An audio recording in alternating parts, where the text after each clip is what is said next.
I'm up a lot earlier than normal today. It's already in the 70s. Feels good, but man, it's gonna be up in the 90s today. So got a quick project I wanted to get knocked out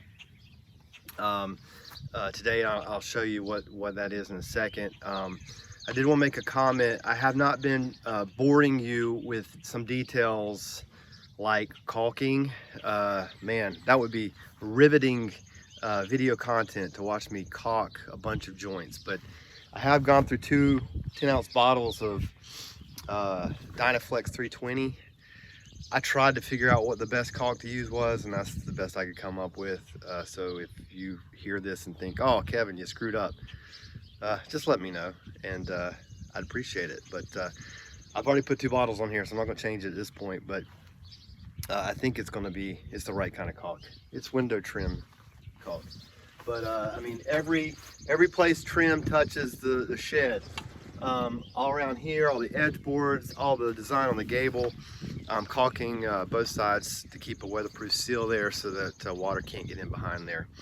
And I need another bottle to finish the job, so you can go through some on a shed this size. And also I've been putting wood putty, of course, into all my nailed holes and sanding it over so that when we paint it, it'll look nice and pretty. So today, what are we going to do? Well, the soffits, as good of a job as I did, up against the edge of the shed, they're not perfect. You know, there's a few places where you can actually see a little bit of light shine through from the roof above. So just to give it a nice crisp edge, I'm going to take these strips of wood that I got out of ripping the 1x4s that were my shorter edge boards. Remember when we did the edge boards, one was full width and one was 3/4 shorter, because I just wanted that even look when you came at it from the side or from the looked at it from an angle. Both of them will look quote unquote the same thickness. So this is a 3/4 by 3/4 square piece of wood, and I was like, man, what am I gonna do with these? Well, now I know, because I've got 4 of them at 8 foot each, and that's gonna be perfect for putting up right through here. So it's gonna go right up in the corner where the soffit meets the shed. And because they're so small and kind of delicate, I can't use a nail gun on this baby. It would destroy it. So I think I'm going to use some woodworking tactics. I'm going to glue it up against the soffit, and then I'm going to use my brad nailer that came with my air compressor. I haven't used it yet, and it's so cute and light compared to this nail gun I've been holding for 20 plus days. It's fun. It's like a toy compared to that brutality of a nail gun. So the brad nails are kind of like a clamp. They'll let the glue do its job. So once that glue's in there, it's going to be pretty much a part of the plywood soffit. So anyway, that's the plan. Just going to run these on both sides of the house, the shed, and then I've got doors. I don't think I'm going to do that today. I've got more sealing to do, so I've got to make a trip to the store for more caulk and painting.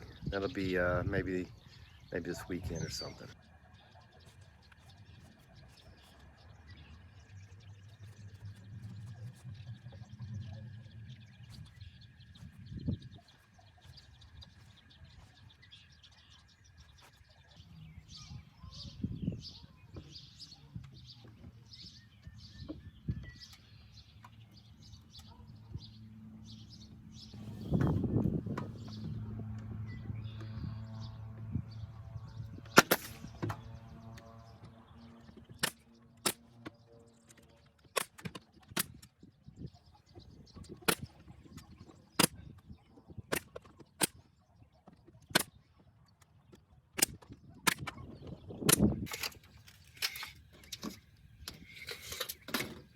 When I'm measuring something out that I've measured with a tape measure and I can't get it right into the corner or against wood and stuff, I always overestimate a little bit, and I'll cut it, you know, slowly back until it fits in.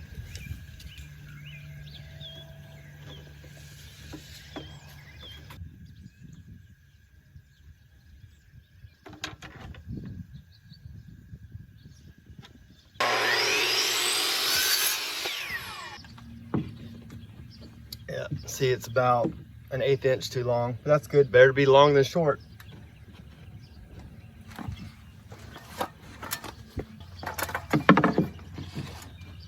Nice.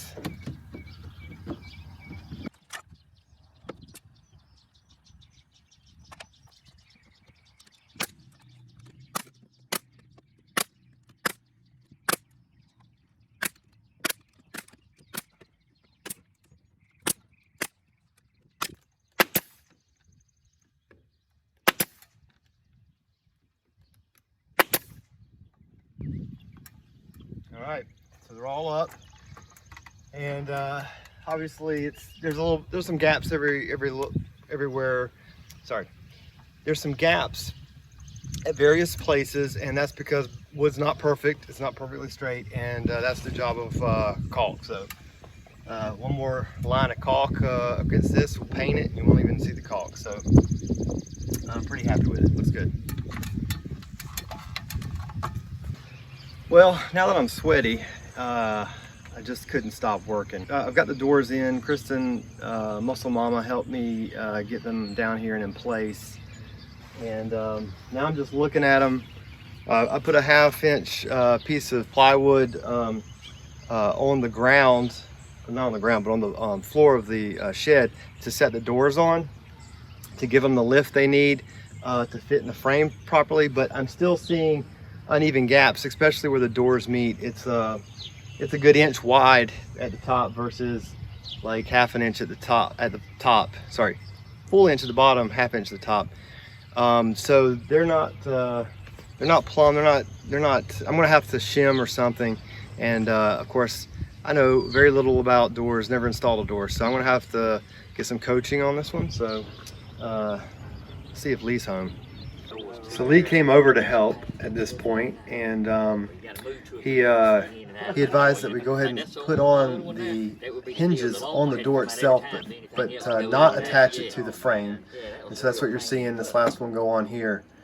So once they were all attached to the door, we could come in later once we'd straightened the doors or gotten them adjusted within the frame, spaced out nice, and then screw them into the frame. So it's a two-man job. One guy needs to hold the doors where they need to go while the other one screws. Use the crowbar to push and pull the doors so we could look at it and see if we were equal distant from the frame. And of course we were compensating because it wasn't perfect. On my end, it's livable. How does it look as far as where the doors meet? Not so bad, does it? You want to stand back? Look, I mean, it's better. It's not. Yeah. You got to. When we liked what we saw, we got a scrap board and put it in between the doors so that it could hold it in place. Let's look at it. Yeah, it works.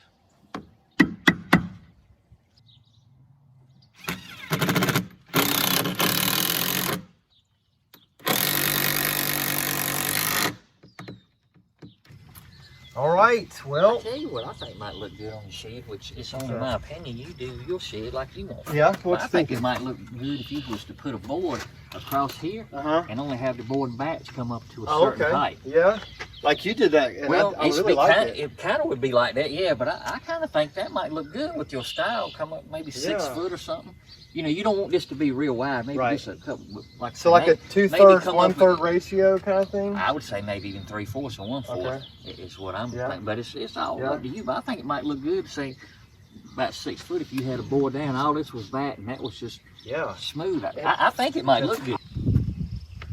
All right, Lee, just help me get this door up, get it plumb in, shimmed in, whatever you want to call it. And we did have to make some concessions because the frame just wasn't straight. The doors were great, the frame was a little off. So we compromised, and we'll pull this out. It's going to let the doors open.